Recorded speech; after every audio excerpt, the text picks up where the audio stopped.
national anthem. Pledge of Allegiance. Pledge of Allegiance. I pledge allegiance to the flag of the United States of America and to the republic for which it stands, one nation, under God, indivisible, with liberty and justice for all. Okay. Call the meeting to order. And we will call the first order of business, which is public announcements. Details may be found at www.fairfieldme.com. Number one, nomination papers for MSAD 49 School Board are available and due by April 15th, 2022 for the June 14th, 2022 election. And please contact the town clerk for details.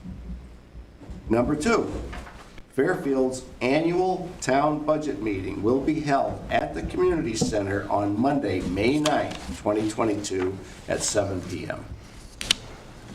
And number three, the MSAD 49 annual school budget meeting will be held at the Lawrence Junior High on Monday, May 16th, 2022 at 7 p.m. Number four, elections. The state primary, Fairfield municipal election, and MSAD 49 school budget validation referendum will be held at the Community Center on June 14th, 2022. Absentee voting is May 16th through June 9th. And again, details may be found at www.fairfieldme.com. Number five, annual spring cleanup is scheduled for Monday, May 9th to Friday, May 13th. There are changes to this program and brochures are available at the town office. Number six, fourth quarter property taxes are due Wednesday, May 11th, 2022. And number seven, non-emergency services will be closed on Monday, April 18th in observance of the Patriots' Day holiday. And we'll move to our second order of business, which is public hearings. Has the manager reviewed Zoom protocols to participate? All right, so if you are in Zoom land and you have any questions regarding the budget, at the bottom of your screen, you will see a tab that says reactions. And if you click on that tab and you highlight and click on the raise your hand button, that will let me know here while I look at the screen that you do have a question to ask, and then you will be called on in order. We do ask that you keep your microphone muted until you are called on, and then once you are done with your questions, to also mute your microphone back again, so to cut down on the background noise. Okay. All right, number one, to hear public comments on the annual town budget warrant. I will declare the hearing open, and those that wish to speak must sign up, give name and address. Is there anybody that wishes to speak? Somebody that wishes to speak here at the podium, you would sign in on this sheet.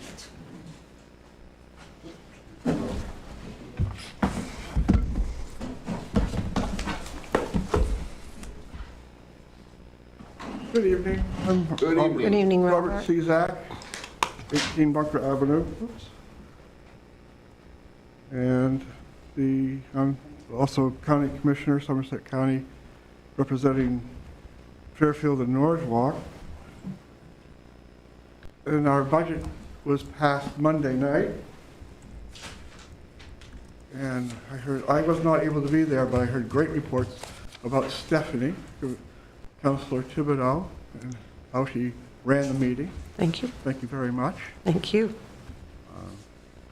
In regards to this public hearing, I have a number of questions. On Article 5, I was just wondering why the difference of $500 from the council recommendation and the budget committee recommendation.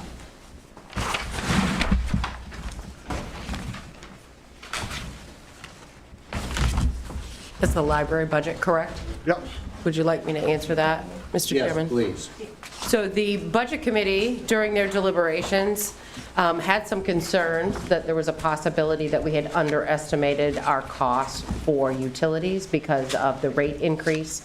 So remember when we put this budget together, it was back in December when it was sent to the town council. So they just felt more comfortable by adding the addition. Good to know, thank you. You're welcome. And moving along to Article 11,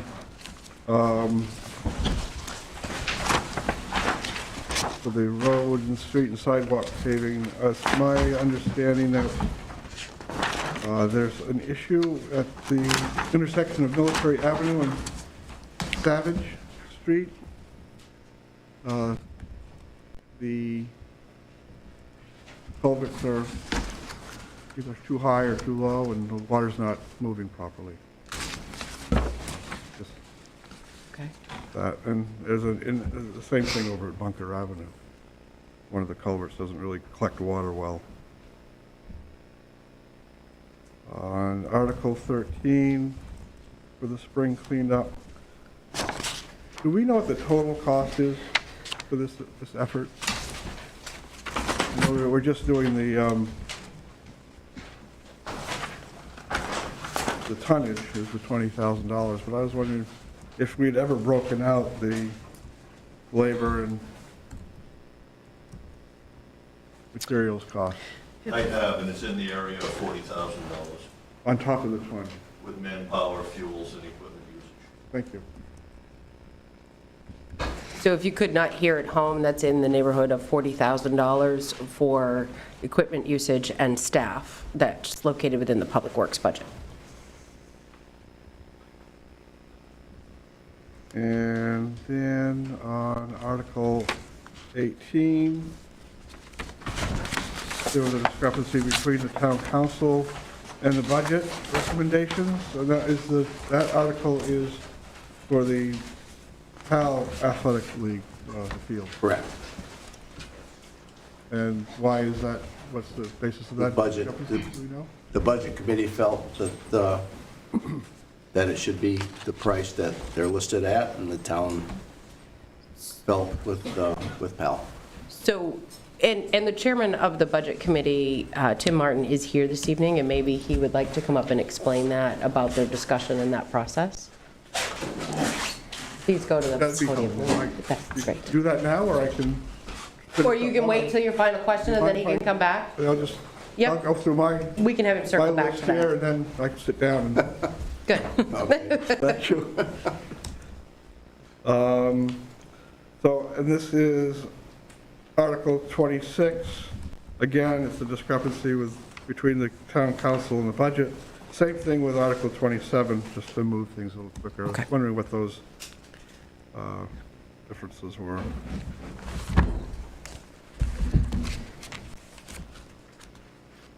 Okay. And I imagine Tim will. He can answer all three of those as part of their deliberation process. Yep. And that wraps it up for me. Thank you very much. Thank you. Okay, thank you.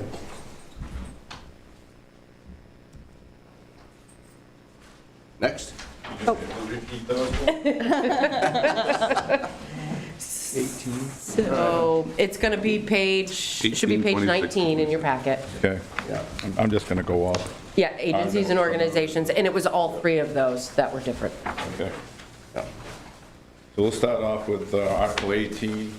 Mr. Cezak, I'm Tim Martin from Fairfield, those that don't know me.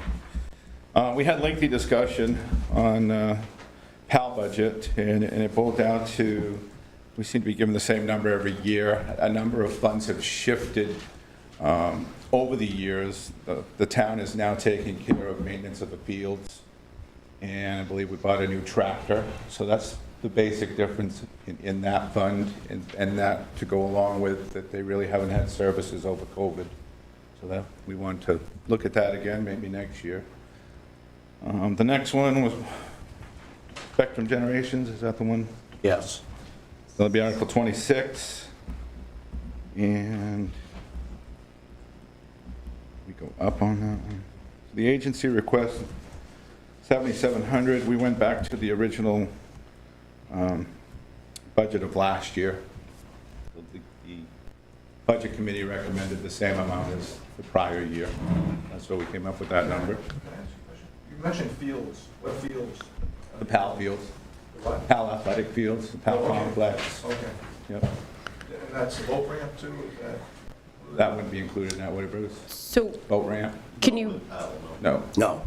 just because of the fact that this is being broadcast on television, if you can just repeat the question where folks are not actually at the microphone, because folks at home can't hear you, so, okay, thank you. You want me to repeat that? Well, just, there was a question asked about which fields were mentioned under Article 18, and these Okay. were the PAL fields that are located on Industrial Road, so, okay.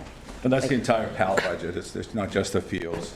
But sometime over the last few years, PAL used to take care of the maintenance of the fields. That got shifted to the public works budget. Bruce has somebody that takes care of that over the course of the year. And they bought a new tractor and spent upwards of, what, 20,000, is that what we thought? Almost 30. Almost $30,000. So that's in addition to that budget, and that's why we addressed that we may need to take a look at that in the future. That clarify that question? Yeah. Okay. So Spectrum Generations, but we went back to last year's number. That's how we determined that amount. What was the next one? The very next one, the Victor Grange The for Grange Article Hall. 27. We recommended 4,000 because they do a great program with the seniors. They're local Fairfield, and we were trying to get up around the same as Spectrum Generations. So that's the difference in the budget committee recommendation. Is that the last question? That was the last one? All right. Thank you. All right.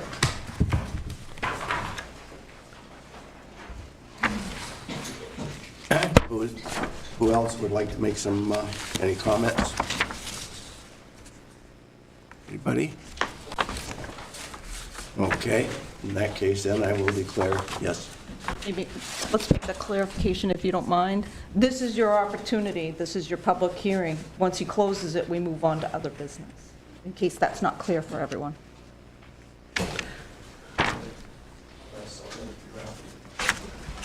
Hi there, George Hofgren from 74 Nice Corner Drive. And I just have a question. It's not really on the budget specifically, but I guess it kind of would apply to everything that the budget derives from.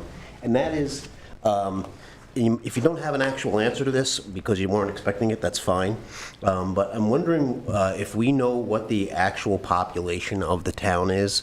So this has been a number that hovers around 6,500 that I've seen. If you Google it right now, you come up with a 2010 census number. But I've also looked further, like, I shouldn't say look further, just kind of Googled further, and I've seen numbers as low as into the 3,000s. And so I'm wondering if the town has some internal, I'm assuming the town has some internal way of knowing like the actual number of people in the town.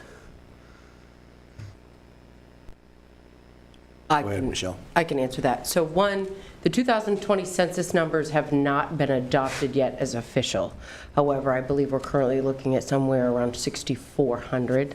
And we seem to be losing around 200 to 300 people with each census.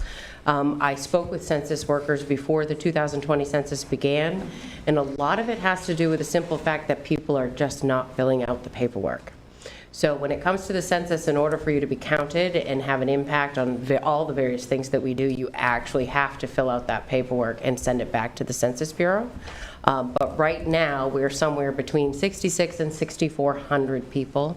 But official 2020 census has not been adopted yet, so you still use the 2010. According to the U.S. Census? Yes. My question is, do we in the town have some internal way of knowing what our population is? No, not without going door to door and counting people. We would not. Okay. All right, thank you. Okay, thank you. Is there anybody else? All right, seeing none, hearing none? And wait, let's just double check and make sure there isn't anybody in Zoom that has any questions, which is Budget Committee members and department heads. So thank you all for joining us this evening. And do you want me to do just a quick overview of the budget itself? of what's going on with that. For folks who don't have the spreadsheets at home, they are on our website. There will be copies at the town office because there'll be obviously copies left over from tonight. The municipal budget itself is down just over 5%. Now, depending on which budget you go with, whether it be 5.32, which is the town council's recommendation, or down 5.71, which is the budget committee's recommendation.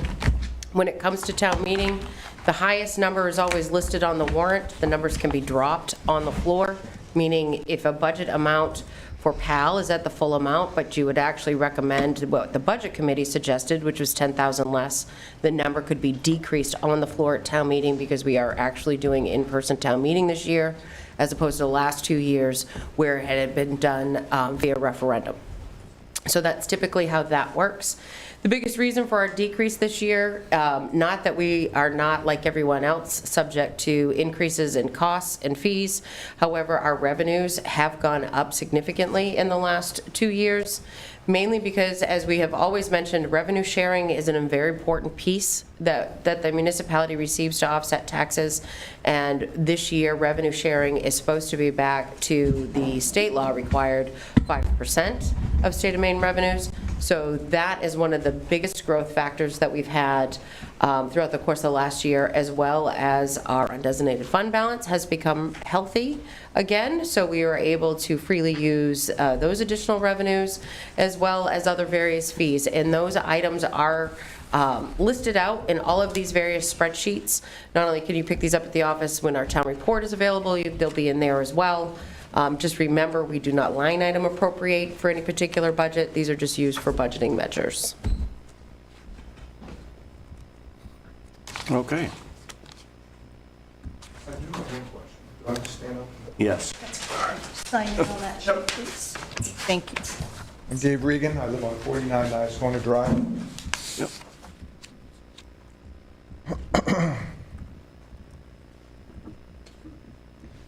Okay, what's our goal? Is our goal to cut our taxes or increase the taxes? I've been here 13 years and they just Zoom, Right. okay? I've lived in other parts of Maine, and, you know, the services can be cut a little bit. You know, it's $30,000 for a tractor. Come on. I don't know how much you guys spent on the new town equipment that I see floating around. And I happen to see one driver going home with his truck on a Friday afternoon at 5 o'clock. So that kind of worries me on how we're spending our money in this town. This is my first meeting I've ever been to. Excuse me, a little nervous. I see new police cars.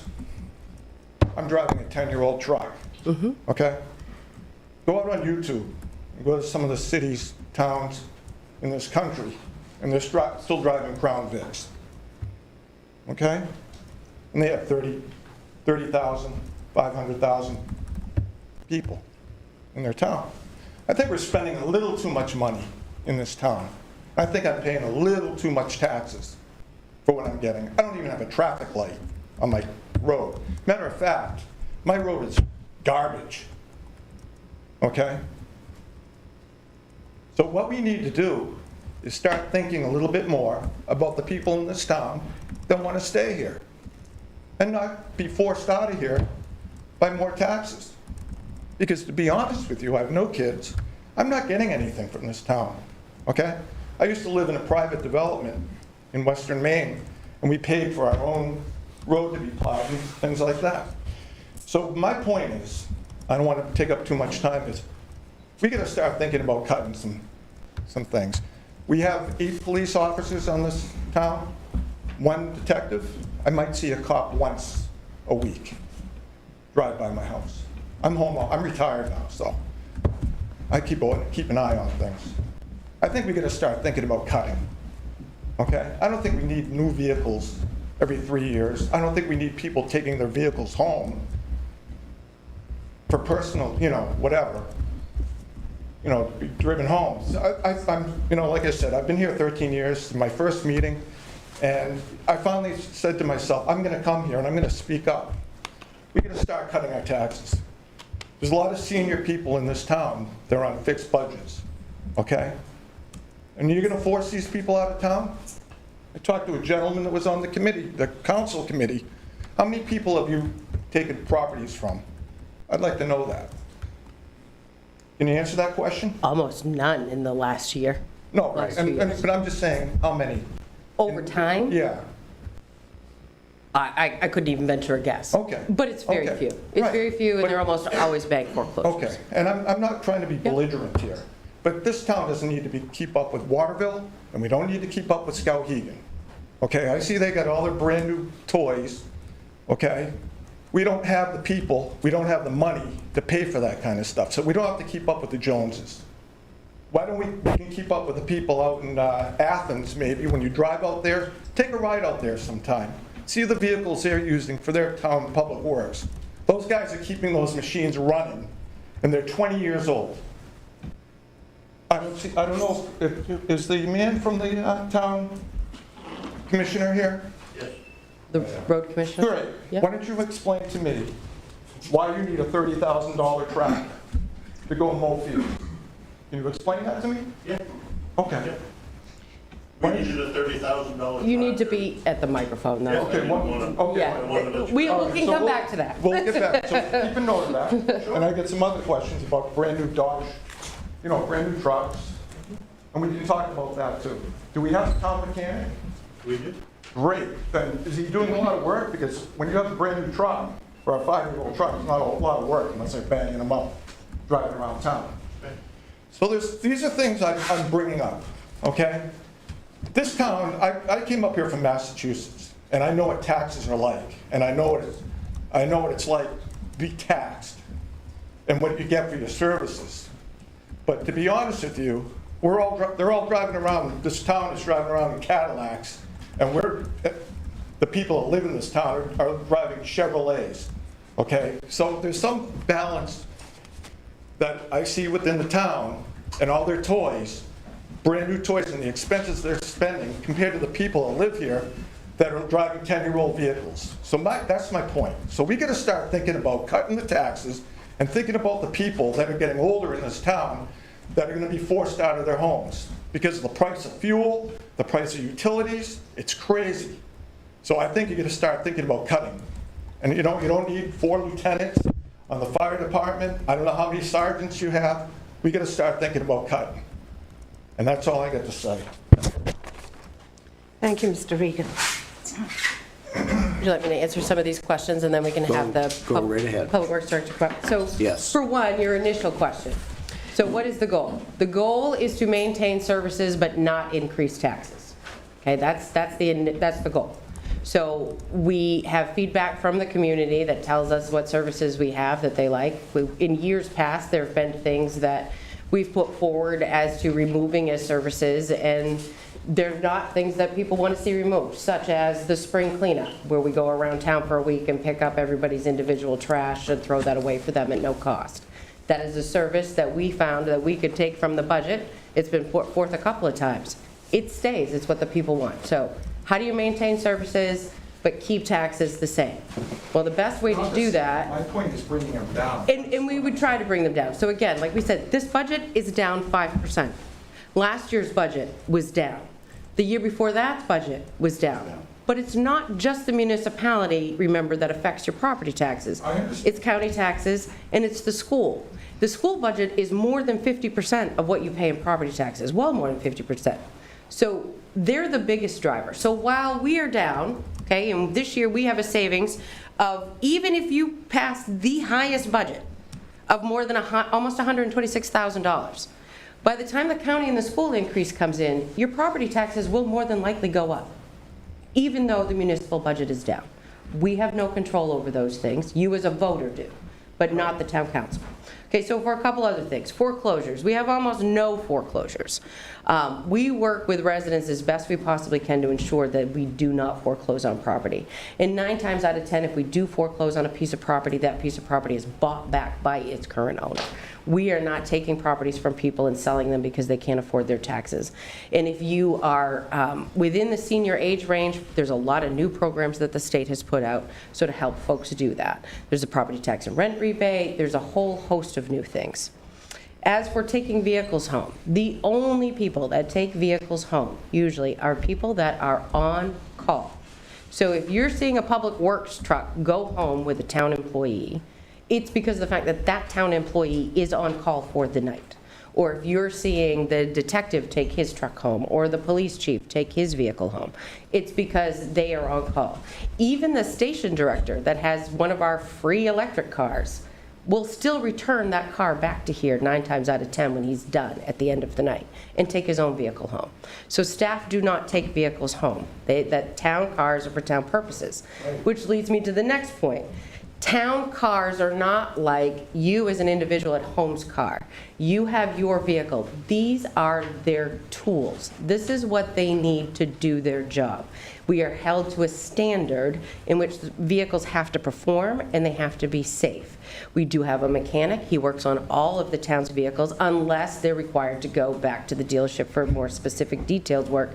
However, we cannot have our employees running around in vehicles that are unsafe. We cannot have police officers in high-speed chases in 10-year-old police cruisers. We cannot have plow truck drivers driving around in plow trucks that are so rusted they could see through the floorboards. And because they drive around with salt more months out of the year than without, they rust out much faster. I've seen plow trucks that have been patched with street signs, which are the best things to patch with, by the way. They don't rust out nearly as much. But that's the reason why we have a rotation. We save for those. So we do. I have some questions for you. Yep, and certainly, and we'll have him come up. I'm not taking up. I just want, there's questions I want to know when they cycle the equipment out, how many miles to put on the equipment? You know, Yep. I'm not. And we'll have him come up I and worked for a general contractor for 4 years. Yep. Okay, in Western Maine. can you go back to the microphone? We had equipment that we had a guy that could fix anything, and we had 15-year-old trucks, okay? Unfortunately, I lost the brakes on one of them and rolled it down a mountain, but I walked away.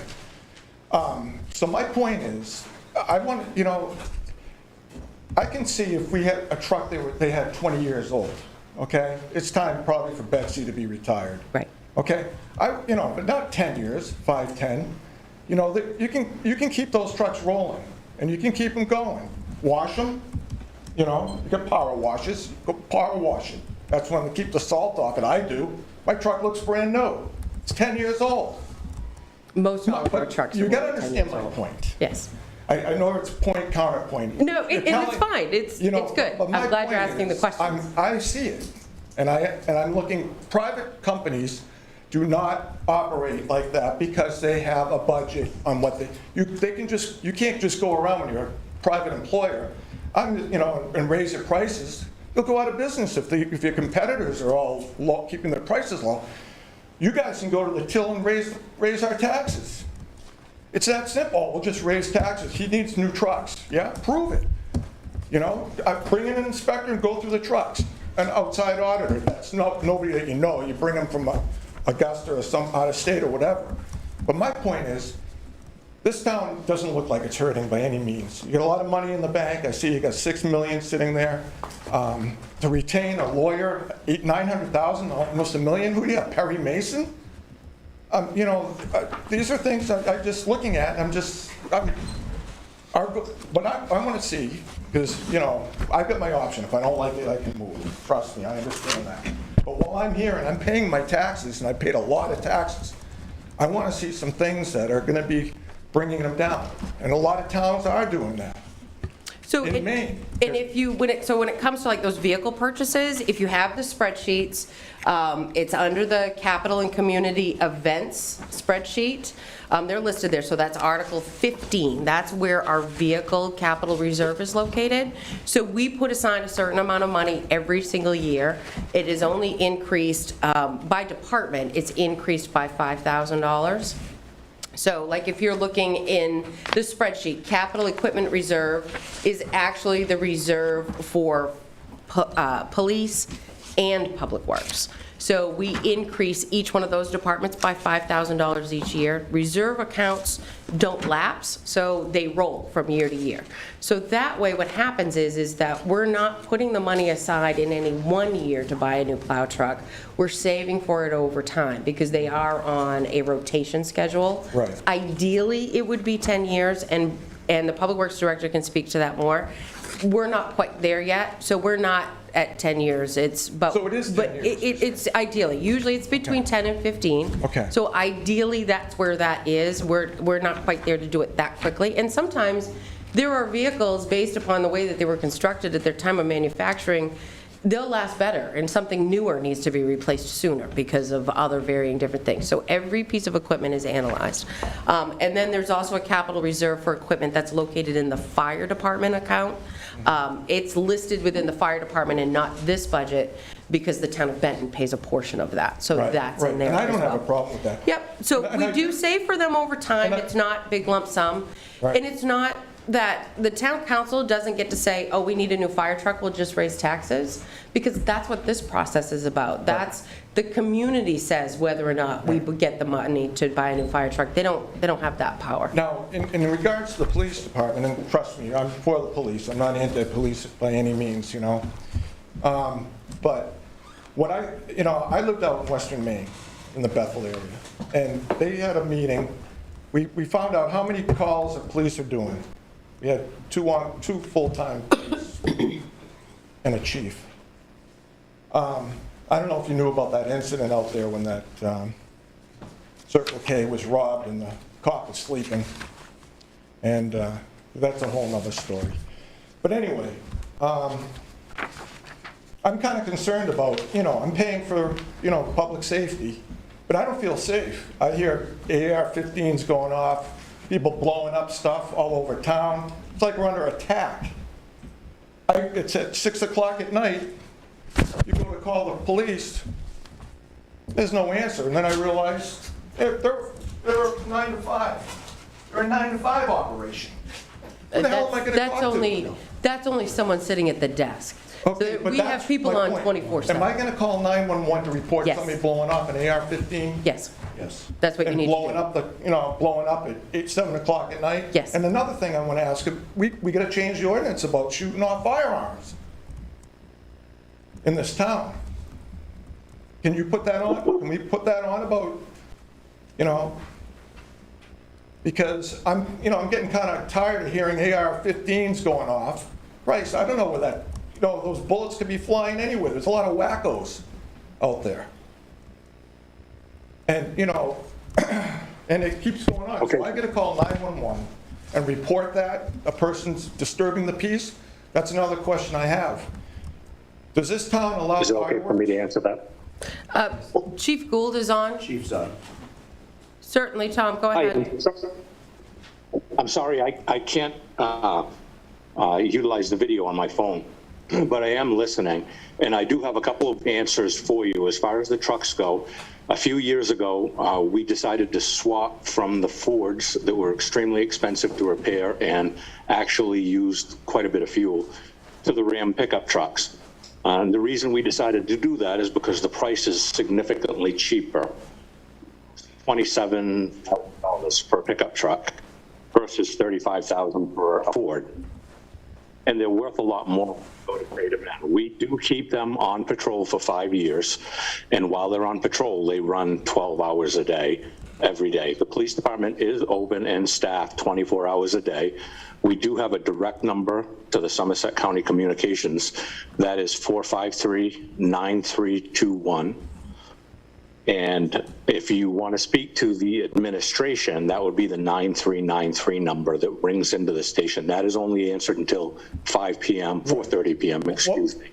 And what after was the that, you would number? have to contact the sheriff's. That's the sheriff's department I'd have to call? It's, our To file a dispatch is to complaint? the sheriff's department in Somerset County, correct? But if you dial 911, it goes to the same center. Okay, so my other question is, Chief, since you're on the phone, is there an ordinance in this town for fireworks? There is a fireworks ordinance, and it is for airborne fireworks. Okay, so fireworks are fireworks. They're making a noise. So what's the difference between somebody firing off an AR-15 and blowing off a bunch of M80s? Or a firework? There isn't much of a difference, but if they are outside of 300 feet from another residence, it's legal, as long as it's not in the downtown district. So would you consider that disturbing the peace? No, I wouldn't consider it because the law is specific. It says that the firearms can be discharged within, outside of 300 feet from a residence. So if they're shooting within 300 feet of your residence, that would be illegal. Right. So these are great questions, and the chief is in the office. He's on vacation right now, but Monday through Friday. So if you want to call, during the day or whatnot, I'm sure Okay, he'd be sure. happy to sit down and discuss that stuff with you. But back to the budget stuff. Right. All right, so basically, so you cycle the police cars every 5 years. How many miles on them, on average, when you turn them in? About 130 to 140,000. And you're saying they go 24/7? No, they're run 12 hours a day. The difference between the police cruisers and other vehicles is that it has to idle quite a bit because of the electronics in it. So the idle time on a regular vehicle at 100,000 miles might be 1,200, and the time is roughly 10. We completely lost what you just said, Tom. Okay, I'm sorry. Can you hear me now? Yep. Yeah. Yes. So the idle time is probably 8 times higher than a normal vehicle. I don't buy it, but, like I'm saying, I've seen towns that have they're still driving projects, but then again, it's the Northeast. I understand cars rust and things like that, but, so you're saying they're cycled out at 100,000? No, about 125, 130,000. 130? Okay, so I guess that's acceptable. I mean, that's a lot of driving for a little town. Big area. It is a lot of driving, and it puts a lot of wear and tear on the vehicles. Okay, well, thanks for answering that. Appreciate You're welcome, and you're welcome to contact me anytime at the Sure. office. Yep. All right, that's all I get to say.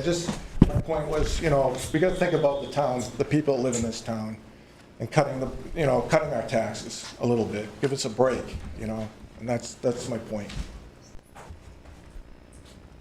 Rob.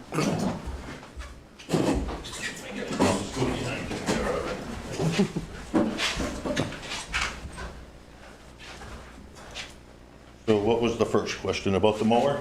Yeah. The mower, yeah, it's expensive. We have 2 full-time guys that mow all the pal fields, all of our cemeteries, all of our parks.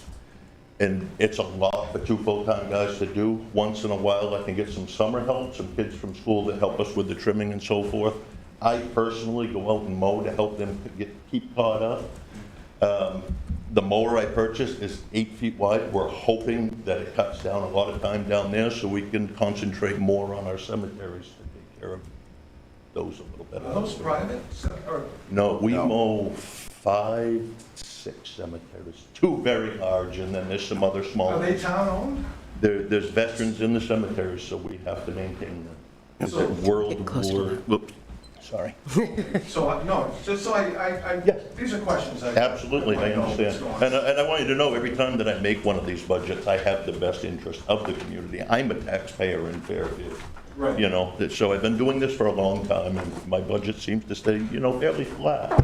As far as replacing trucks, the latest one I replaced was a 2007 that we just replaced, so we're keeping them 15 years, 12 years. I still have a 2001 Volvo that we use. I see that. I have a 1989 road grader.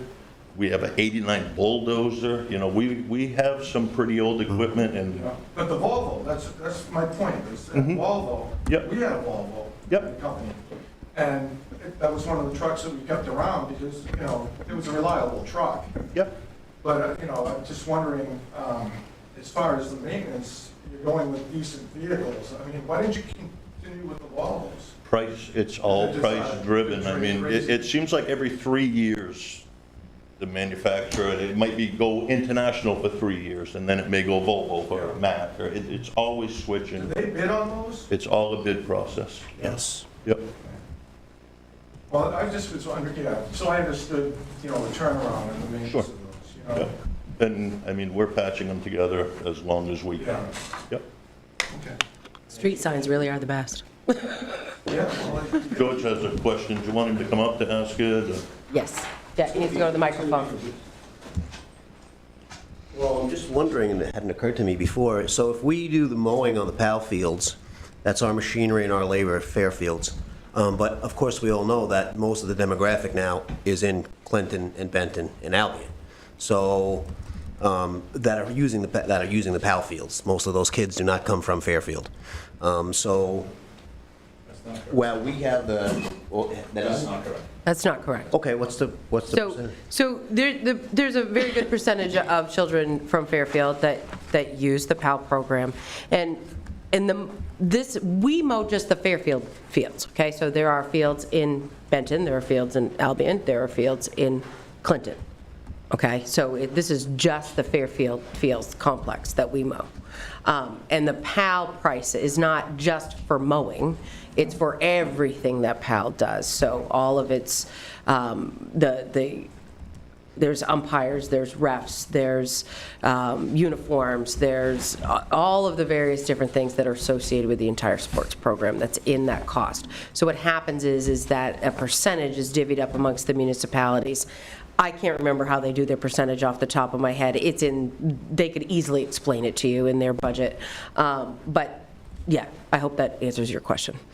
I guess so. Maybe I'm being too specific with PAL. I think I'm referring more to the fields, in that the fields are dual purpose between PAL and the school. And so I just wonder if where we have the school budget, which is a dominant or a big part of the town budget, if we aren't also subsidizing the larger district through our caring for those fields. The school's budget for field maintenance is going to be the fields that are on school property, not the ones that are off from Industrial Road. Okay. Okay? Yep.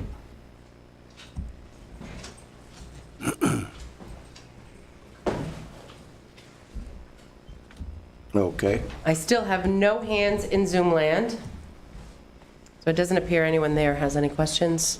All right. All right, Anything else? then, if there is nobody else and nothing further, then I will declare public hearing closed. Now, we will hear public comments on the special amusement permit renewal application for the purpose of entertainment, music, and dancing submitted by the American Legion Post 14, located at 86 Main Street. I will declare this public hearing open. Those that wish to speak must sign in, give name and address. Is there anybody that wishes to speak on the this item? Yes. I would just note that this is a renewal and that there have been no complaints put forth that I would bring before council. Right. Okay, seeing none, hearing none off the Zoom or anything, I will declare this public hearing closed.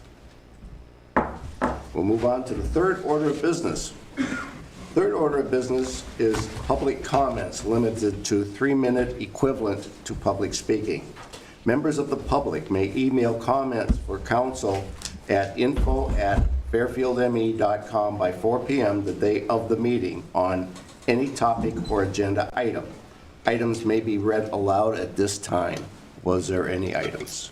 We did receive 2 emails subsequent to your public hearing, but I had that later on the agenda when you discussed the last meeting in the workshop. It's up to you whether or not you want that now or later in the meeting. What's the feeling of the council? It had to do with the public hearing at the last. Okay. So that's What on your would the workshop as a discussion. Council want to item. bring that up now or wait till later on in the meeting? It was in your packet.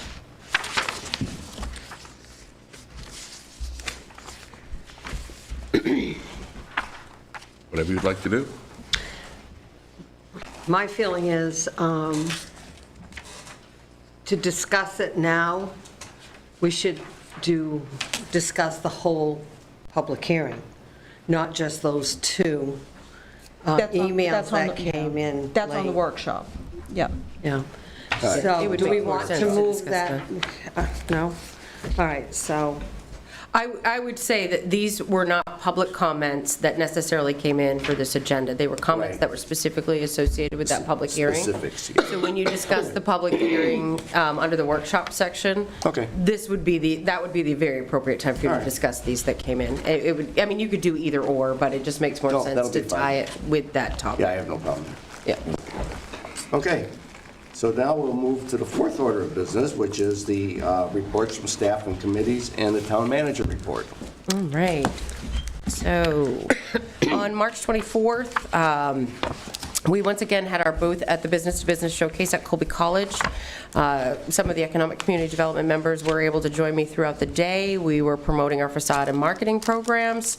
However, a lot of time throughout the day was actually spent talking about PFAS and our public hearing from the night before. But actually, it was really good because I was able to spend some time with a bunch of real estate agents who had questions and were not aware of DEP's website. They were not aware of the information on our website. They were not aware of the map that you can go to check to see if properties have been tested and how to search for those. So we did spend a bit of time showing that to folks, which was beneficial to them and hopefully will work better for us in the long run. March 25th, I attended the Maintown City Manager's Interchange in Bangor. That was a full day of training. Topics included affordable housing, community solar, and legislative updates.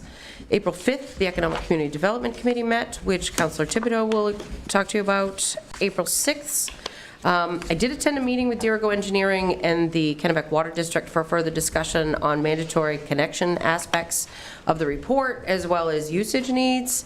This will be more appropriate to also discuss later on in your workshop about the public hearing. Right. And then April 8th, which was last Friday, our application was submitted to Susan Collins' office for the direct spending funds that the federal delegation will be issuing. Because as we mentioned, we will continue to source grant money for the water expansion project until such time as you have the vote, because there are these deadlines. If the town meeting vote is against the expansion project, then we'll just simply withdraw our applications, but we don't want to miss these spring deadlines. Because most of these, there wouldn't be any awards granted until the fall anyway, so. And then, so yesterday I attended a meeting at First Park with a potential buyer that had flown in from out of state that's looking at a couple of lots in the park.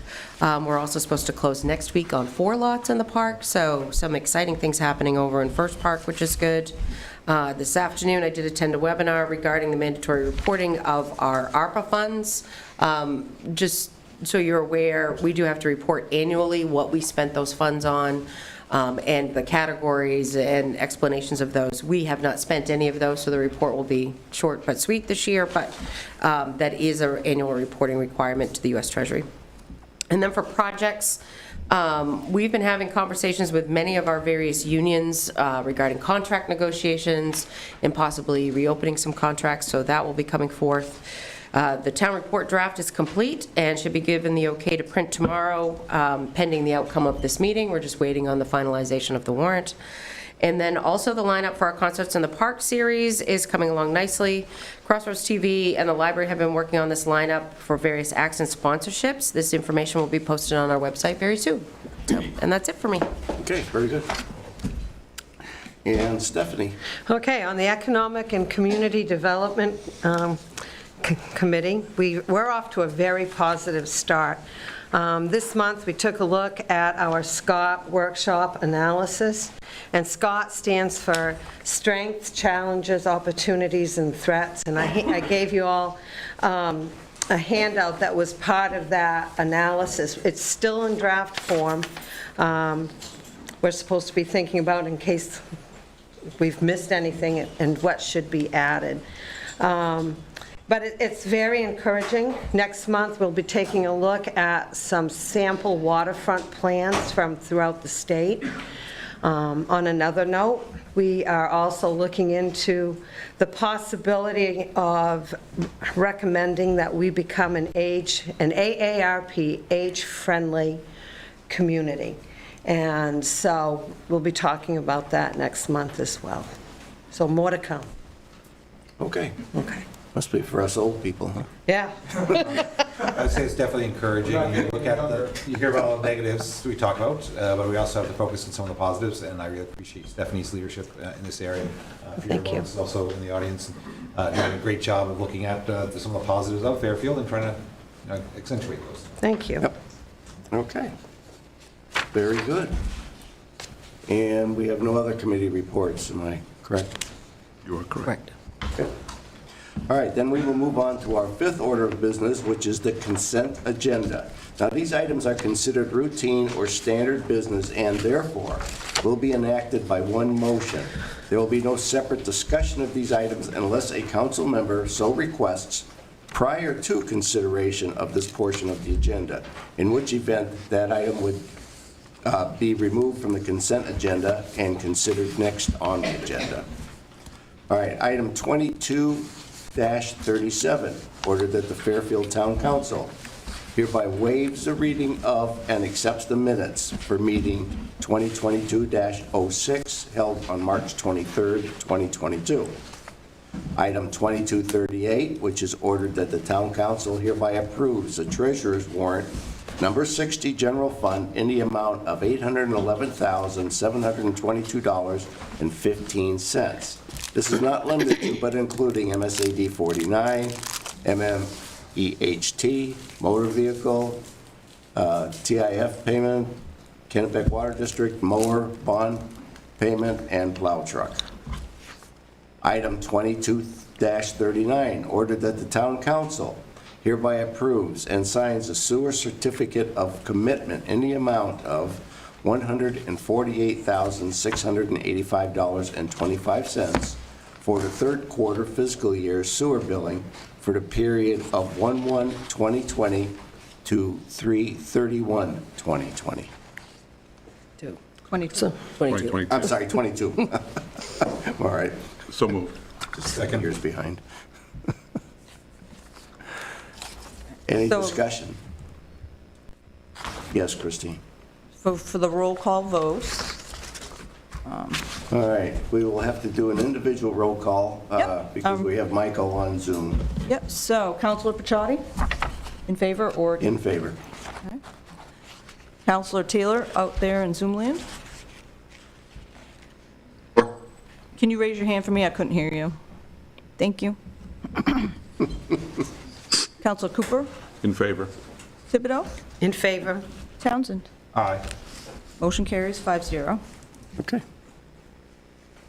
All right, then moving on now to our sixth order of business, which is to take action on the following items of business, as read by the council chair.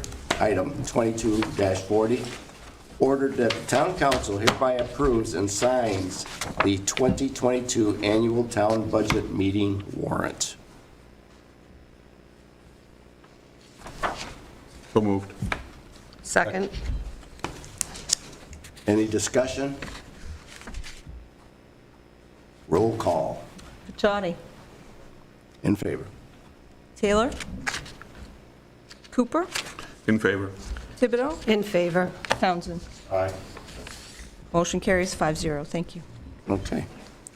Item 2241, ordered that the Town Council hereby approves special amusement permit application for the purpose of music and dancing submitted by American Legion Post 14, located at 86 Main Street.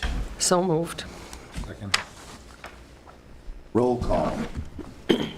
Pachati, As a member of that American Legion, I'll abstain. appreciate that. And let me just capture that.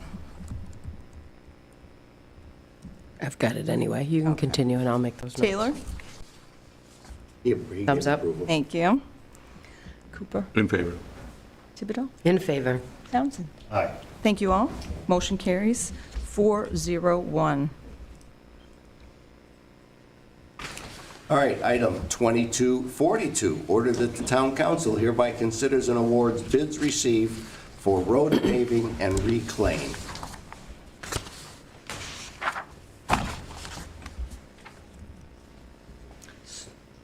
Motion? So moved.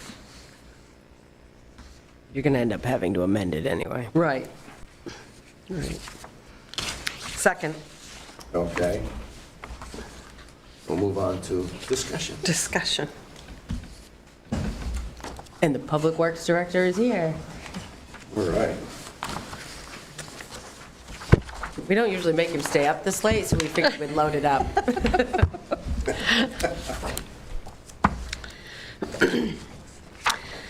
So, you're recommending that we go with Mainly Paving, whose I am. bid came in at $363,872.50. It was quite a lesser amount compared to the other ones. And I tried to make sense of everything by looking at all the numbers for each job and all that stuff.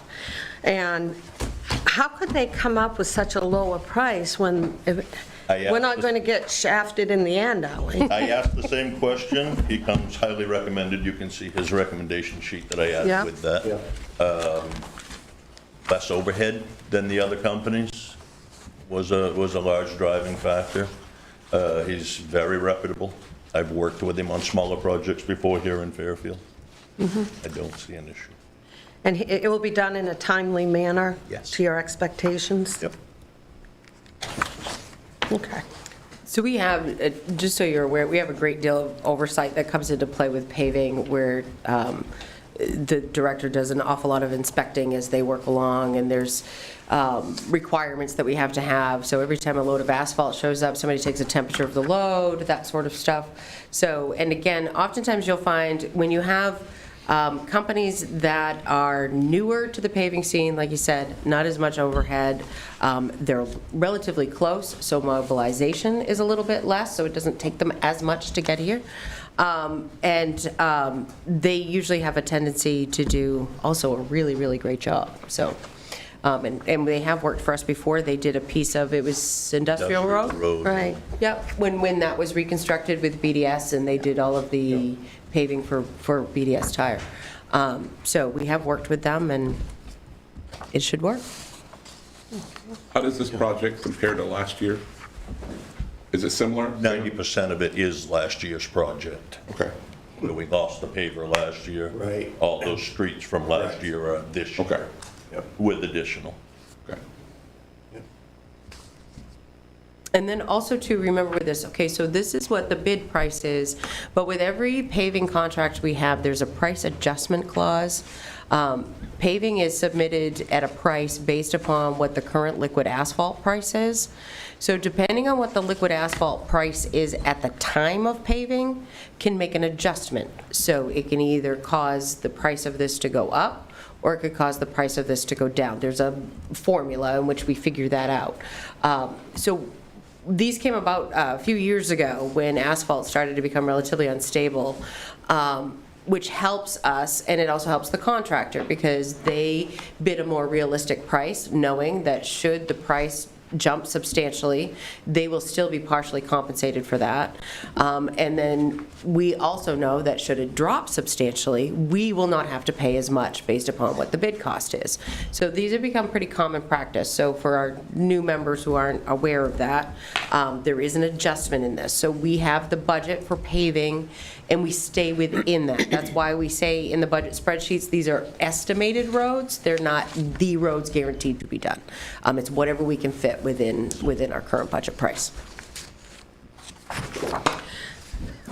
So I'd like to make a friendly amendment that we accept the bid from Mainly Paving Services of Canaan, Maine, in the amount of $363,872.50.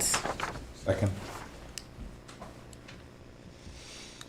All those individual votes Yep. So, Pechotti, in favor. Taylor, Cooper, In favor. Thibodeau? In favor. Townsend? Aye. Thank you all. Motion carries 5-0. Okay. We're moving on to item 2243. Ordered that the town council hereby approves a renewal request from the Central Maine ATV Club to maintain an ATV access route along roads to include Martin Stream Road from Fairfield Town Line to the Oakland Road, AKA Route 23, Bear Mountain Road from Martin Stream Road to end, Horn Hill Road from Martin Stream to end, Davis Road, entire length, 6th Rod Road, entire length, 10 Lots Road, entire length, Gagnon Road from 10 Lots Road to the Oakland Town Line, Green Road from existing trail crossing to CMP power lines, speed to be set at 25 miles an hour, and date range to be set at the direction of the manager and public works related to posted roads and spring conditions to minimize road and shoulder damage. So moved. Second. Discussion, Is there somebody here? questions?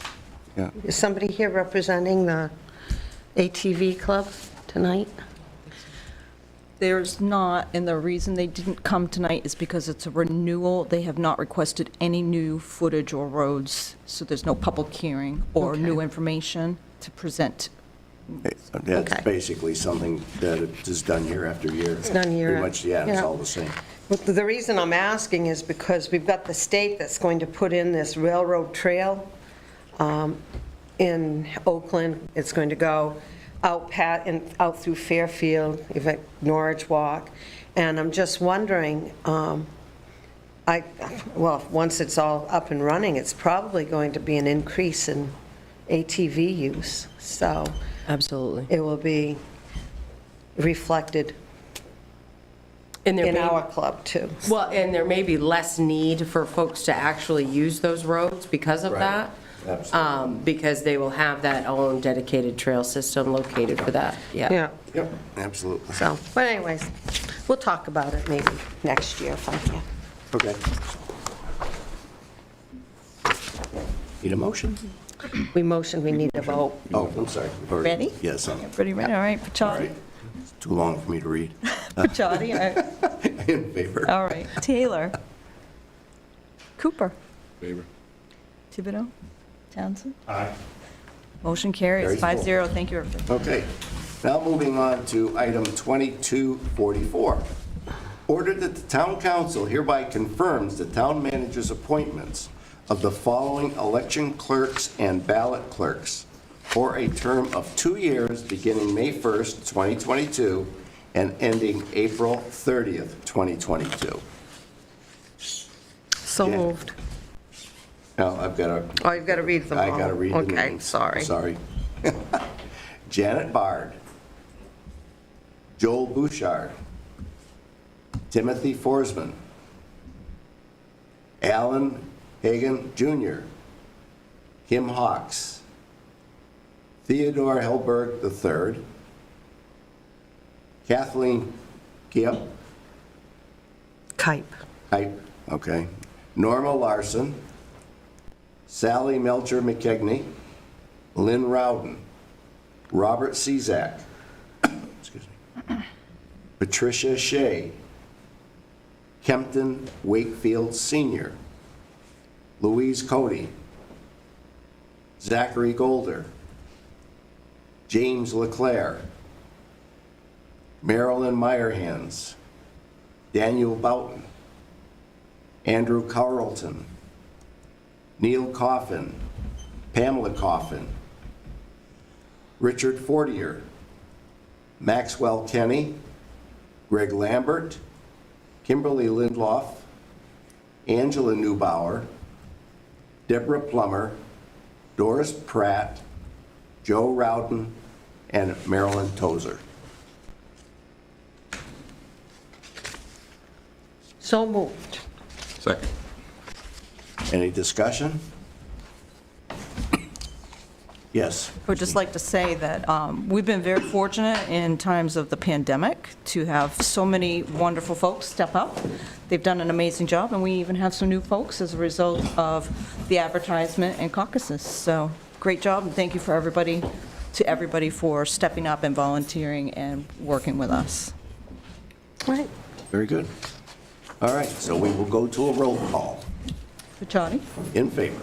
Taylor? In favor? Thibodeau? In favor? Townsend? Aye. Thank you all. Motion carries 5-0. Carries full. Okay. Then we move to our 7th order of business, which is the council workshop and other business. Discuss the 3/23/22 Dirigo presentation and public hearing. Would you like me to read the emails that came in subsequent? Yes, please. Okay. That'll start it off. All right, so the first one we received was literally minutes after the public hearing closed from Catherine Raymond, to whom it may concern. I attended tonight's public hearing via Zoom, an offering which is much appreciated as an accessible option for me due to my disability. Thank you. I wanted to submit my comments, and the town website indicated I could do so via email. While I recognize the deep and pervasive issue that is PFAS in Fairfield's groundwater, and while I very much wish for a solution to this issue for all involved, and for those who may one day find themselves affected, and while I also recognize that expanding our public water system is likely the answer to this current public health issue, I have concerns about the proposal offered at the public hearing this evening.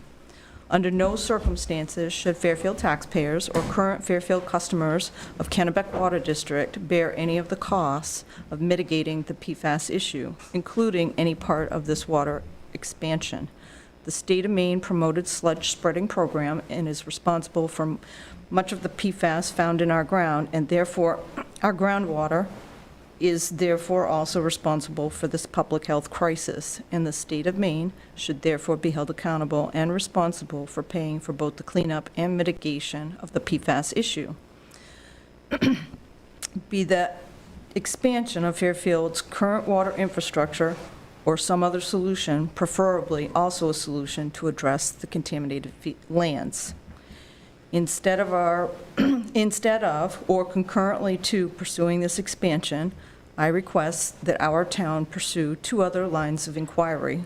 First, open up the lines of communication with the state to hold the state responsible for the mitigation of the crisis they created, and 2, to look into how our town can influence the mitigation of PFAS in water currently coming from Kennebec Water District to current Fairfield customers. Thank you for your time. Catherine Raymond. And the last comment that we received was from, the email states the user is Kimberly Hirou, Hirous, and she wrote in on Saturday, April 2nd, regarding PFAS, and she had a very simple line: I will not be forced by anyone to tie into the Kennebec District water line. And that was everything. And those will be included with the content that gets filed for that meeting. That's fine. And Michelle, you were part of a meeting with the Kennebec Water District earlier on. I did. So while the folks from the Water District did watch our public hearing, so they reached out afterwards knowing that of course, the mandatory connection piece, as we all thought, was going to be a large topic of discussion. So they wanted to meet to discuss the fact that they thought that there was possibly a way around the mandatory connection, which basically what that was is that if a property owner did not connect, the town would just simply pay their fee. So the same amount of revenue, it would come from taxation as opposed to users. And then what they would do was, for water quality purposes, just simply put in automatic bleeders like they currently have in Fairfield Center and also in Shawmut, in which the water would just drain onto the ground, so to ensure that the water stayed circulating throughout the system. So while I thoroughly appreciated their offer and our conversation and all of that, but very quickly explained that it was relatively the same exact thing. It still ultimately was the same problem, and that it becomes wasteful water that they're just dumping on the ground. And then also, it's still the same issue that regardless whether the users pay an annual fee, whether the community pays for it as a whole, I mean, what you could do, like the town of Skowhegan, their sewer department is paid for through taxation, and they have no user fees whatsoever. So that is a possibility. You could do that. But we did discuss that further. And then we also discussed, too, perfect timing in alluding to the email that you received after the public hearing, and as we have mentioned, there is a possibility in which the water district themselves can get a treatment system installed at the source that would bring their PFAS levels to zero. Now, so remember, this is all still, it's still emerging while we've been all living with it for a very long time, and numbers being over 20 parts per trillion and the filtration systems being installed and all of that, they are still at less than 8 parts per trillion. So they're still within guidelines, so it may be difficult at this time for them to receive grant funding for that, but that is always something that they could pursue and look towards.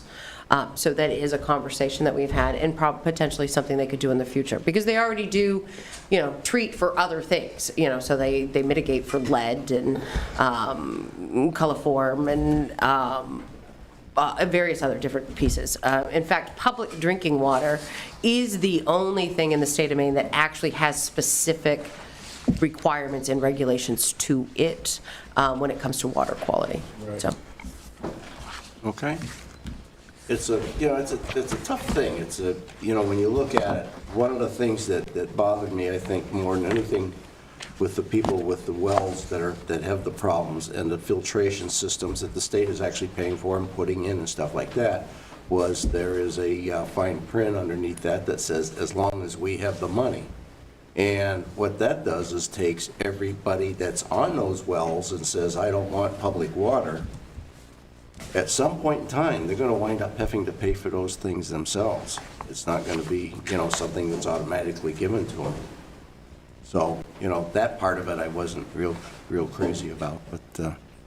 Yeah, I was surprised, too, that it didn't come up more often during the public hearing. Yeah.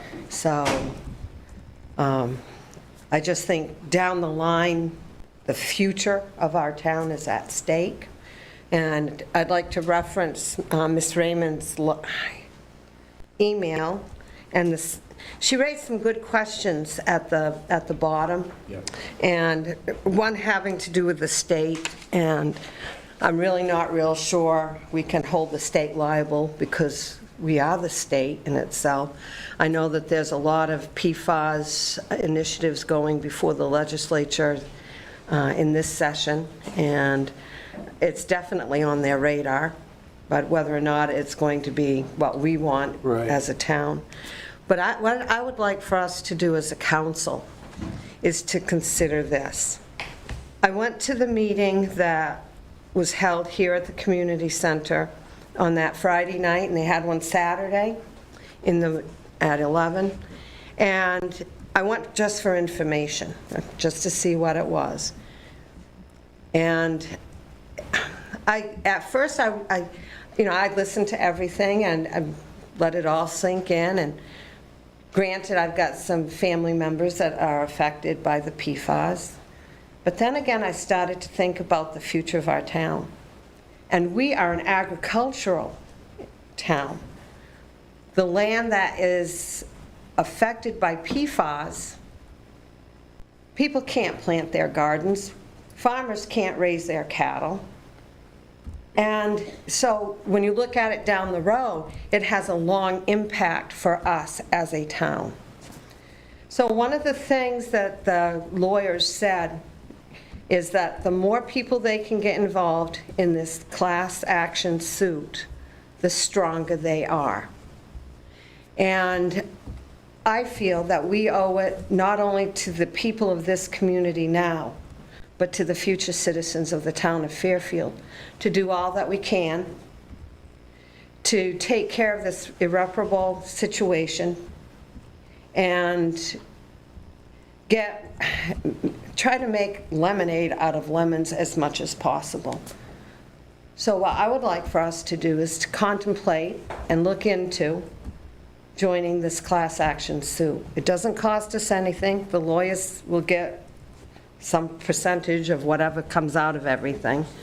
But I think we owe it to our people to be able to do this and stand behind them, and to stand behind what we believe in as important for our town in the future. I think therein lies the issue, because I'm 100% behind that, 100% behind that. And I think that we want to hold them responsible for it in the long run. The problem is it's going to take a long time to get there, and what do we do in the short term to make sure that we ensure clean drinking water and help with our economic development. So we have to really look at a two-pronged approach, and I think I'm 100% to jump on what that looks like as a town council. I don't know, but I'm in support of that. And then we have to look at remediation. So there's the problem actually up in the county near the old Air Force Base. Some of that land was actually given to, I do believe, it was one of the tribes, and they're looking into remediation at this point. And one of the way they're doing it right now is doing a study with hemp. And they've cut like 60% of the PFAS level out of their soil. They're looking at, Italy's already doing research on it, on how they can use that hemp. They can actually use that hemp in a commercial way afterwards. So there's research being done of trying to do remediation right now. Yep. We need to reach out to those sources and look at our soil, because that's just one part of it, as well as our water. But I think we need to get on the class action lawsuit, because we do need to make sure that somebody else helps pay for this in the long run, but we also have to look short term and what do we do. So I think short term, in my own eyes, people can disagree, but I do think the water project is very important. But I also do really feel for the people who have a filtered system right now and have zero PFAS, and they're saying, okay, we're going to make me take that filter away and take 8 PFAS. Okay, so we need to look at Kennebec and look at their filter systems. There are several filter systems out there for municipal water systems, so we should hold them to a higher standard. And so that's where I think we really need to start looking. And then it is difficult. I live very close to the affected area. My waters were tested. I had four units. I was at 4 units per trillion. So I'm way below. Thank you. The farm that I lived on never spread sludge. Thank you. I'm lucky. They're going for the grace of God and go why. And so I look at that, and if I didn't live a quarter mile off the road, I'd probably have to get a water system. And I look at that, I have 60 gallons per minute, clean water. It's tough to make that jump. So I understand the anger, the fear, the frustration. All those things are true, valid concerns, and valid. You have to understand those concerns for people, and those are real. But we have to also look at the town and overall. We have to think short term. We have to think long term. Yeah. Can I make a statement? Get up and ask a question? Sure. About that, because you have a good point there. Sure. About the water systems. I have a water system, and I'm not affected by it, thank goodness. What I think is, if these water systems and the filters are working, right? DEP, is it DEP said if we have the money? Right. DEP is state funded. Are they keep funding it? You know what I Well, mean? that's- If they've got that over their head. You get a good lawyer for $1 million, he can go and make a nice letter to them and say, no, you're going to keep going. Keep replacing these filters. I replaced my filters. You know how much it costs? $44. $44. I ordered it from the West Coast, because the lady, I'm not going to mention her name, but $90 for the same filter. So I use the internet. These are activated carbon filtration systems. Yes, that's what mine They're is. about $1,800.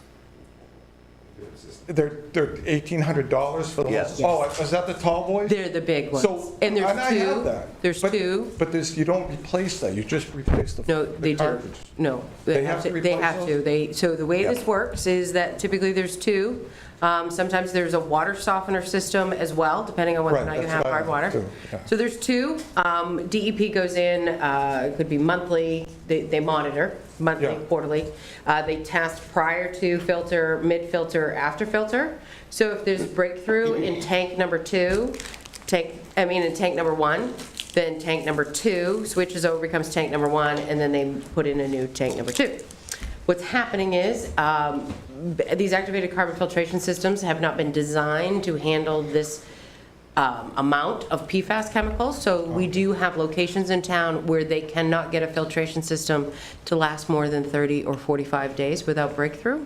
And it's So $1,800. And it's $1,800 to $2,000 every time someone comes in to replace these. And in some locations, they're coming every 6 to 8 weeks to change out filtration systems. So when you think about that in the long term, right. so if you're thinking $1,800 every 6 weeks, Right. or an annual bill with the water district, which could potentially bring you somewhere around 500. So that's where the bigger issue comes into play. It's not what's here right now today, because the state of Maine is putting in filtration systems. They are doing it at their cost, but they have always said from the very beginning, as long as the funding permits. Right. So there's no guarantee that they will do it forever. So when you start looking at long-term solutions for your community, that's kind of where they've gotten to where they've gotten to. So you got to keep throwing it back in their court then. Yep. You know, because they're responsible, like you said, about the class action suit. They know. They know. They you know, and they're going to see how far this goes. And as far as the litigation. It's also difficult too, because there's new technology that's coming on because of this issue, that you're seeing with new technology and more people in the field to try to get filter systems, you're going to see improvement and decrease in cost. So again, in 10 years from now, we may have a much better filtering system for less money. But how long do we wait to get to that point? Well, yeah, the cost, you know, you're talking $46 million, is that for the whole? $48 million. $48 million. And how many people 150 people have a water problem? So 157. Yeah, so I think it's a Seven. great discussion of that.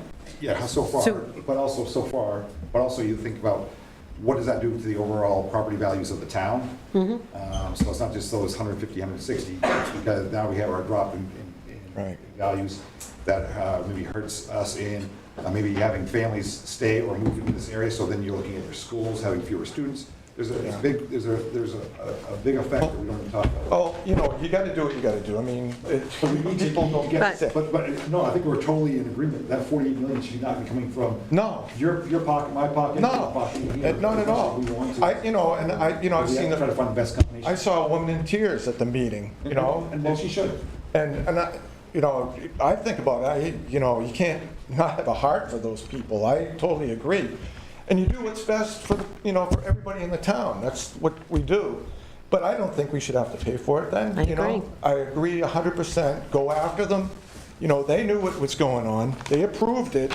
It all comes down to who's responsible, who signs things off. And you go for it. That's what I say. It's going to take a long time. That's the reality of it. Yeah. You're suing the state, really. It's Well, not gonna- unfortunately, it's, first of all, it's not just a state problem. This is nationwide. right. Is it- The other thing is they're going after the companies. Eventually, it is going to come down to going after the companies that created and manufacture. Exactly. This Now, stuff. could this be a super fund? Have you We looked into are that? considered a Superfund site here in Fairfield. We are the hot spot in the country, according to. But we're not. We're not a Superfund Superfund. site But- because of the fact that this is not a federally regulated chemical. It's not a federally? No, it is No. not federally regulated by the It's just by EPA. the state. So it Just goes by as the far as the state. I was going to ask that Well, it's a question. different So thing. it's a possibility, in the future. We've kept our eye on it, we've looked into it. What does but- Collins say? Have you talked to her? So these were all great She's things that were covered at the public hearing, which they're going Yeah, over. But yeah. the state and federal delegation are all very interested in helping the municipality, and they will help folks as they can. The issue is growing by the day. It's not just here. Every time there's a new set of well results that come in, we do not end up unscathed, and our number does not increase. Right. We were at 12 when I first found out about this in October of 2020. So this does continue to decrease all the time. The issue that we have is as we look towards projects and funding sources to pay for remediation if need be, so if we were to go forward with this project, is that if you think about the way federal funding works and state funding works, if you had the opportunity to fund 10 communities for one price or one community for the same price, you're going to obviously fund the 10 and not the 1. Right. So as they continue to expand and look into all of this, our chances of funding could decrease just simply because of the fact that they continue to find it everywhere.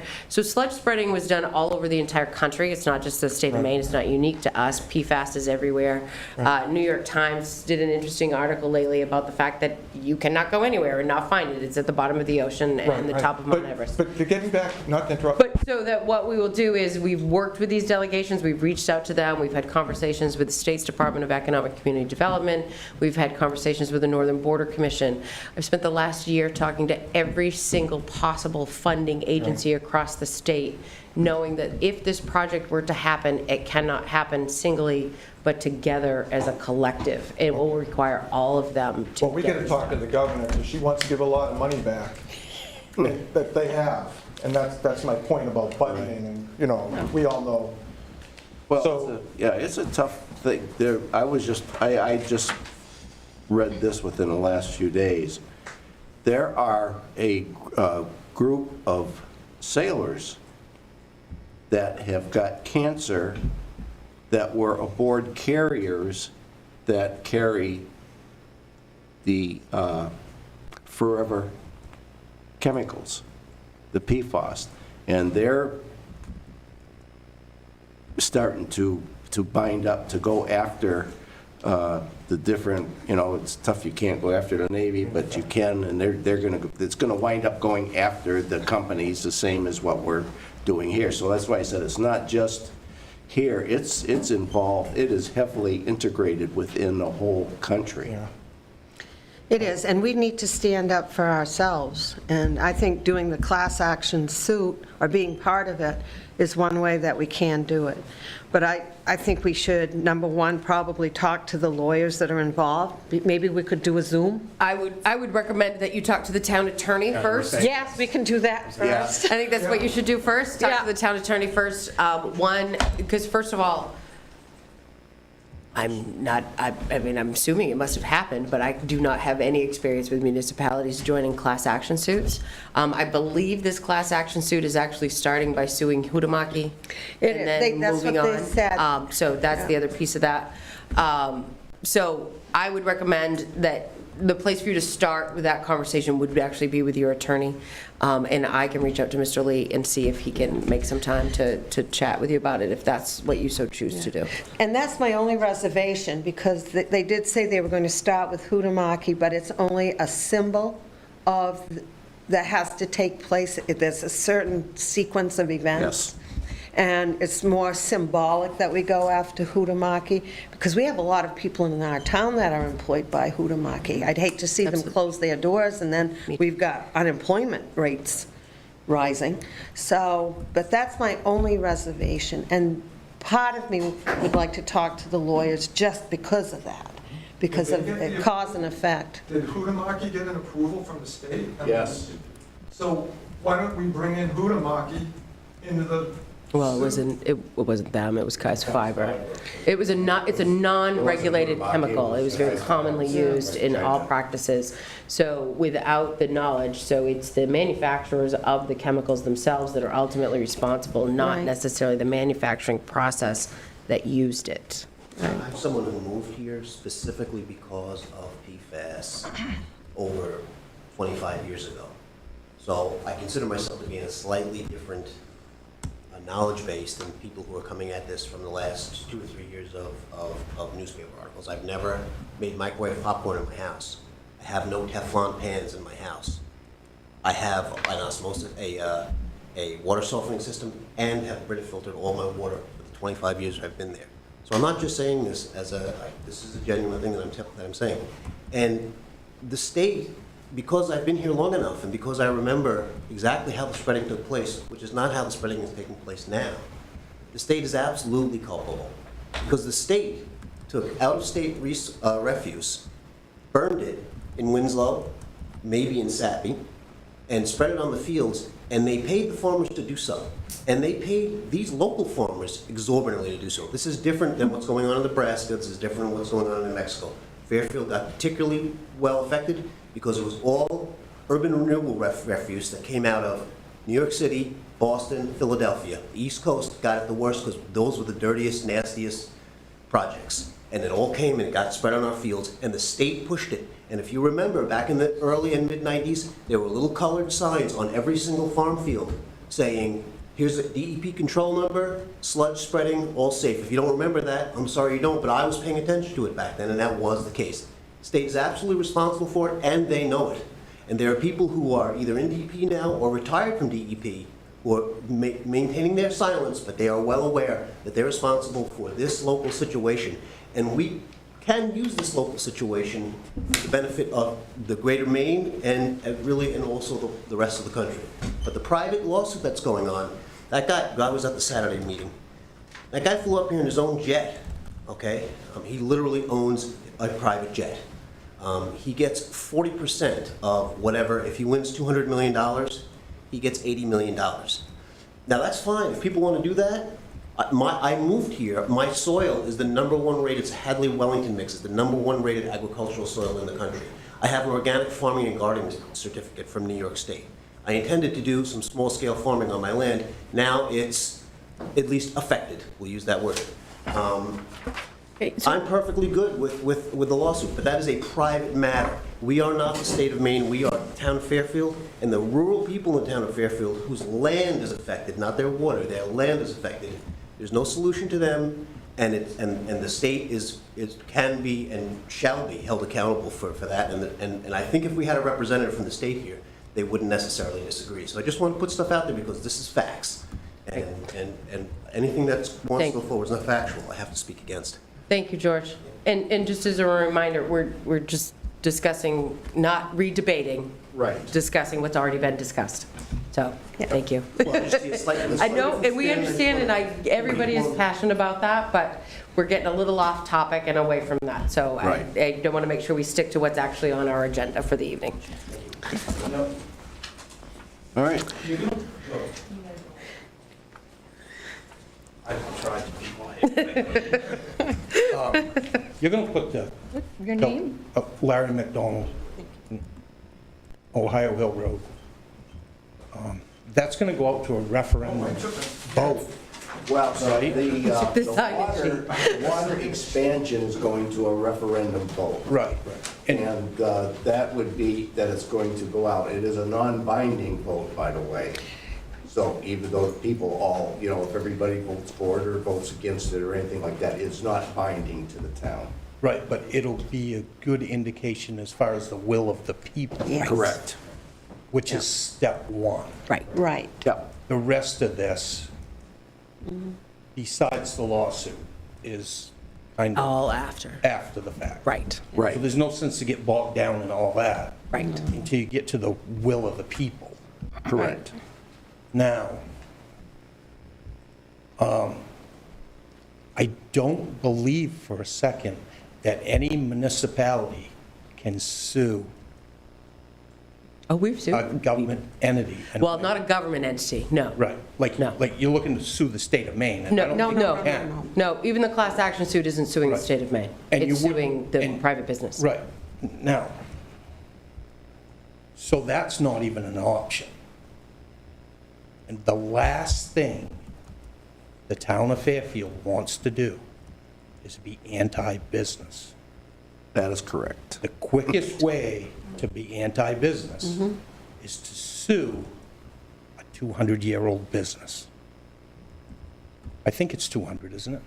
I can't remember how long it's been there, but it's been there a good long while, which is why that's the biggest reason why it is a valid point that the council should explore the suggestions of the community Right. that came across at the public hearing that we had 3 weeks ago, as well as some of the emails that they received. So they should explore that because they do represent everyone, and which is why it would be best for them to explore that with their town attorney, with the town's attorney, to give the best possible recommendation, and then they would discuss that and go forward as to what they would do. Because I'll tell you what, I'm having flashbacks of the 70s, when Scott Paper wanted to build a mill in Fairfield.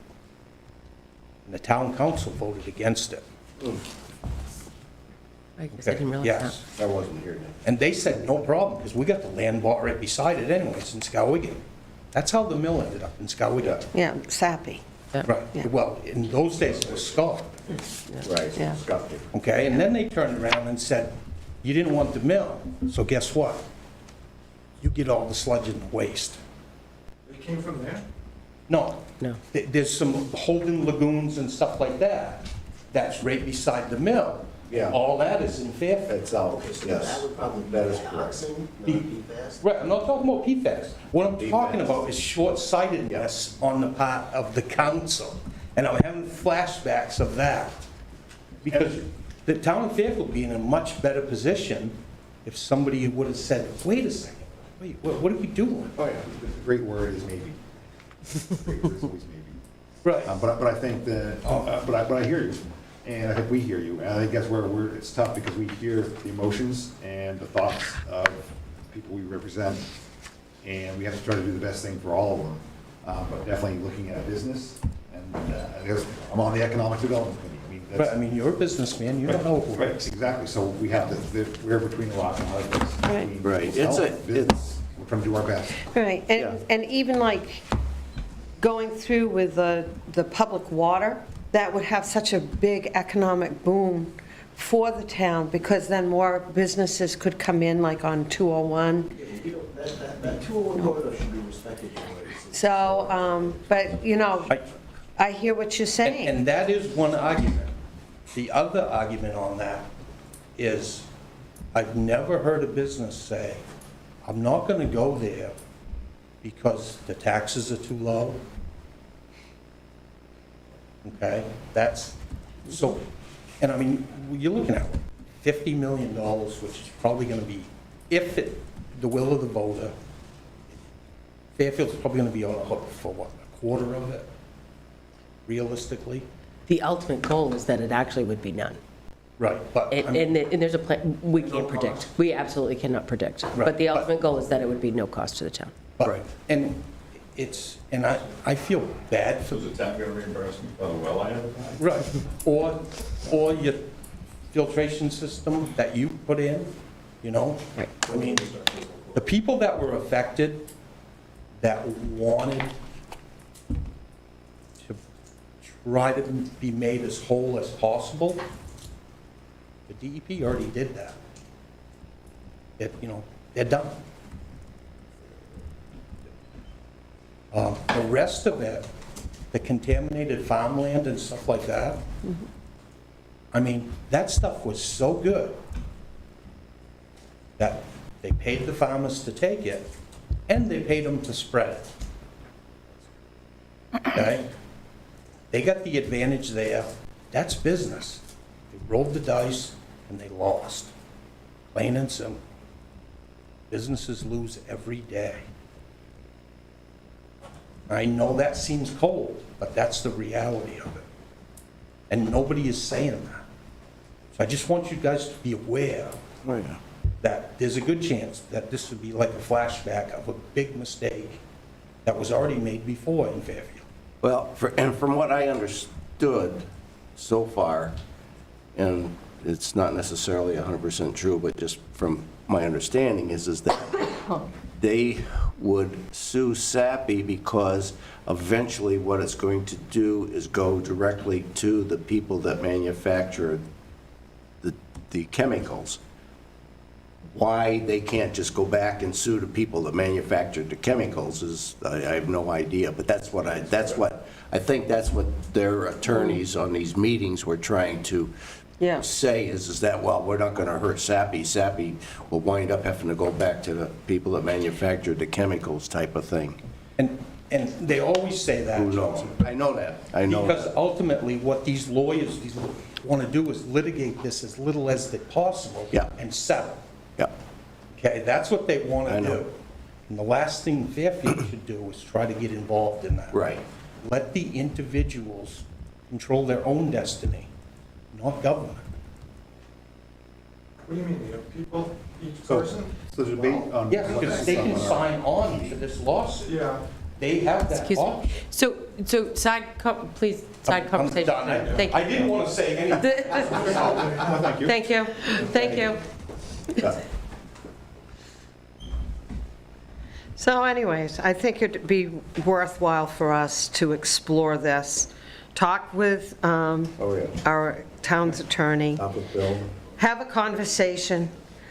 At least I feel like we'd be doing due justice for the situation. Yep. Right. Doesn't mean we're doing it. No, It means you're having your ears open, that's what we're supposed to do. Right. Due diligence. Due diligence, that's No, what that's I the word you meant. Yes. You know what you meant? I will contact Mr. Lee and get a time set up for one of your next up-and-coming meetings for him to come talk to you about that. Okay. Okay? All right, very good. Anything else? All right, then we will move on. Any other council business that we need to discuss? Yes. I just want to remind people that, or let people know, that the county public hearing on the budget is going to be Monday, April 25th at 6 o'clock at the Somerset, it's the county courthouse in Skowhegan, and it is the public hearing on the budget. The budget has gone up 4%. Of course, our thorn in our side is the jail, which does take up a lot of our money. But this past year, there was quite a few, as we know, increases in wages that did help to elevate the budget. So, but overall, it's a tight ship, so I don't think we're spending money fruitlessly. Okay, anybody else have anything? No, sir. All set. Councilor Taylor has nothing. All right. Our next regular meeting of the Fairfield Town Council will be on Wednesday, April 27th. And it will be held as a hybrid meeting via Zoom in council chambers at 6:30 PM, right here. At this time, we will recess and sign all documents that require the signature of council members. And I'd like Motion to and- thank all of you who came tonight. Yeah, motion to recess? Motion to recess. Second. We're Roll call. recessed. Roll call vote. Pechotti? Favor. Taylor? Yep. Cooper? Thibodeau? Favor. Counsel? Aye. Thank you. Motion carries. All right.